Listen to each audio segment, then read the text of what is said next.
ایک اور سوال ایک اور بہت بڑے مفسر نے کیا جن کا نام قتادہ یا قتادہ آیا ہے، دونوں نام روایات کے اندر بیان کیے گئے ہیں۔ اسے اگر امام جعفر صادق علیہ السلام سے یہ سوال کیا کہ فرزند رسول بیان کیجئے کہ قرآن کریم کی یہ جو آیت ہے فی بیوت اذن اللہ ان ترفع ویذکر فیہا اسمہ، کہ کچھ گھر ایسے ہیں کہ جنہیں پروردگار نے یہ اجازت دی ہے کہ ان کا ذکر بلند ہو اور اس میں صبح و شام ذکر پروردگار ہوتا ہے اور تسبیح پروردگار ہوتی ہے۔ سوال کیا کہ یہ بتائیے کہ وہ گھر کون سے ہیں؟ امام نے شاہ فرمایا وہ گھر جس میں ذکر الہی ہوتا ہے اور جسے پروردگار عالم نے بلند کیا ہے وہ گھر حضرت فاطمہ زہرا کا گھر اور حضرت علی مرتضیٰ کا گھر ہے۔ اور اس روایت کے اندر تو جملہ نہیں ہے، لیکن یہ احترام تھا خانہ بطول کا، یہ احترام تھا در بطول کا، جس گھر کو جلایا گیا ہے اور جس در کو جلایا گیا۔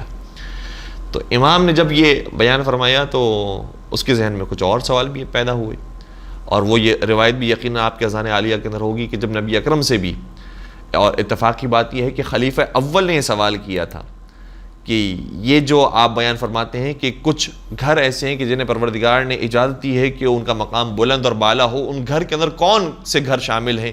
تو پہلے نبی اکرم نے شاہ فرمایا تھا کہ اس میں انبیاء اور مرسلین کے گھر شامل ہیں۔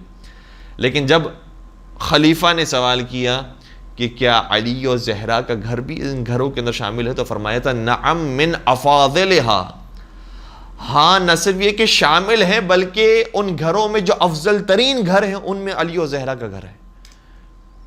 تو نبی اکرم نے بھی یہی جواب دیا تھا کہ جو فرزند رسول صادق امام جعفر صادق علیہ السلام نے جواب دیا، لیکن اس کے بعد ایک اور جملے کا اضافہ کیا، فرمایا کہ نہ صرف علی و زہرا کا گھر وہ گھر ہے بلکہ جس گھر کے اندر میں موجود ہوں وہ گھر بھی اس آیت کے اندر شامل ہے۔ جیسے ہی یہ جواب سنا گھر کی در و دیوار کو بوسہ دینا شروع کیا، چومنا شروع کیا۔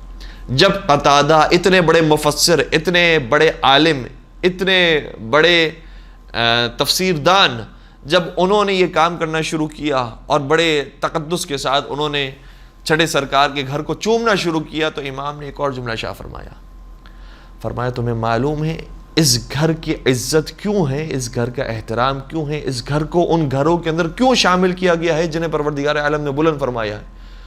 کہا کہ نہیں فرزند رسول، کہا اس لیے کیونکہ اس میں حجت خدا موجود ہے، اور اگر اس میں حجت خدا موجود نہ ہوتی تو اس گھر میں اور دوسرے گھروں میں کوئی فرق نہ ہوتا۔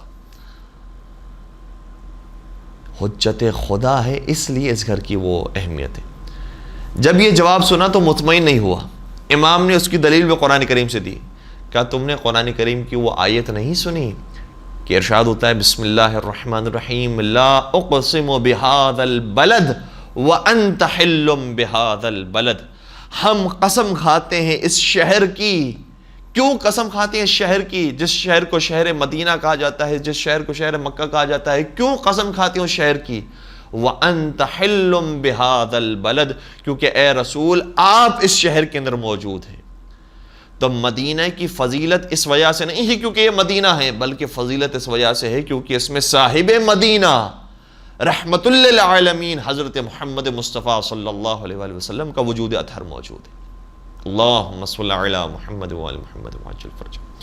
تو مولا بیان فرمانا چاہتے ہیں کہ جس طرح سے پیغمبر کا وجود کی برکت سے مدینہ نبوی بنا ہے اور مدینہ المنورہ بنا ہے، اسی طریقے سے اگر ہم کوفہ کے اندر ہوتے ہیں، اگر ہم نجف کے اندر ہوتے ہیں، اگر ہم کربلا کے اندر ہوتے ہیں، اگر ہم مدینہ کے اندر ہوتے ہیں، تو ہمارے وجود کی وجہ سے یہ جگہ بابرکت ہو جاتی ہے۔ آج ہم کربلا کی زیارت کرنے کے لیے جاتے ہیں تو کیوں جاتے ہیں؟ کیونکہ وہاں پر نواز رسول مولا امام حسین علیہ السلام کا وجود موجود ہے، ان کا جسم اطہر وہاں پر موجود ہے۔ اگر ہم نجف اشرف کی زیارت کرنے جاتے ہیں تو کیوں جاتے ہیں؟ کیونکہ مولا علی کا جسم اطہر وہاں پر موجود ہے۔ اگر ہم کاظمین جاتے ہیں، سامرہ جاتے ہیں تو کیوں جاتے ہیں؟ کیونکہ وہاں پر ائمہ اطہار علیہم السلام کا وجود اور ان کا جسم مبارک وہاں پر موجود ہے، اس لیے ہم وہاں کی زیارت کرنے کے لیے جاتے ہیں۔ تو در و دیوار کو شرف مل جاتا ہے، ذریعہ مقدس کو شرف مل جاتا ہے، حرم کو شرف مل جاتا ہے، تو کس کی وجہ سے ملتا ہے؟ خود ان کے تشریف آوری کی وجہ سے ملتا ہے۔ اب مجھے بتائیے کہ دنیا کے ہر مکان کو شرف ملتا ہے تو صاحب مکان کی وجہ سے ملتا ہے، خانہ کعبہ کو شرف ملا ہے تو کس وجہ سے ملا ہے؟ مولا غازی عباس نے اس خطبے کو جو خانہ کعبہ کی چھت پر ارشاد فرمایا، اس میں بیان فرمایا الحمدللہ الذی شرف ھذا بقدوم ابیہ، حمد ہے اس پروردگار کی کہ جس نے اس خانہ کعبہ کو شرف بخشا ہے تو ہمارے بابا علی مرتضیٰ کے قدموں کے صدقے میں بخشا ہے۔